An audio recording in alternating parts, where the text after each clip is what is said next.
Israel has the right to defend itself. But the question is, really, who should defend himself? The answer goes back to 1903, when the Jews were facing persecutions in Eastern Europe, the time when the Zionist movement emerged. Approximately 25,000 Jews from Eastern Europe and Russia made the move to Palestine, a movement that aimed to establish a homeland in Palestine. But at this time, Britain was governing Palestine. After the World War I, the British mandate was facing increasingly violence and unrest, leading to the withdrawal of the British forces from Palestine. That led the British government issuing the Balfour Declaration, which expressed support for establishing a national home for Jewish people in Palestine. This declaration had a significant impact on the Zionist movement and the Jewish immigration to the region. Interestingly though, the Jewish immigrants were holding a Palestinian IDs and passports. That's including Golda Meir and Shimon Peres, the former Prime Minister of Israel. After the Holocaust and during the World War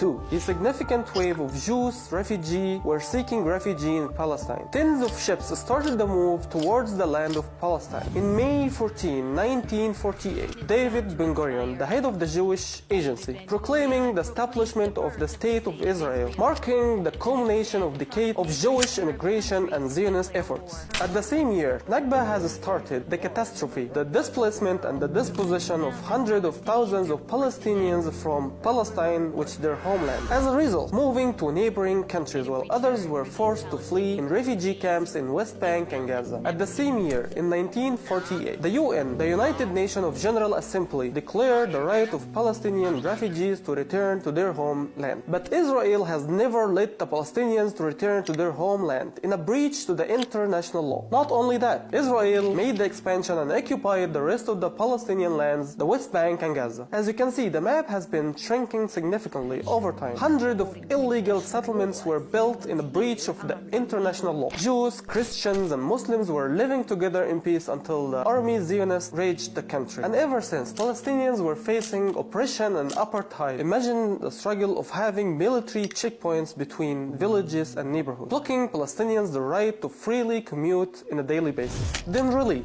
who should defend itself, Israel or Palestine?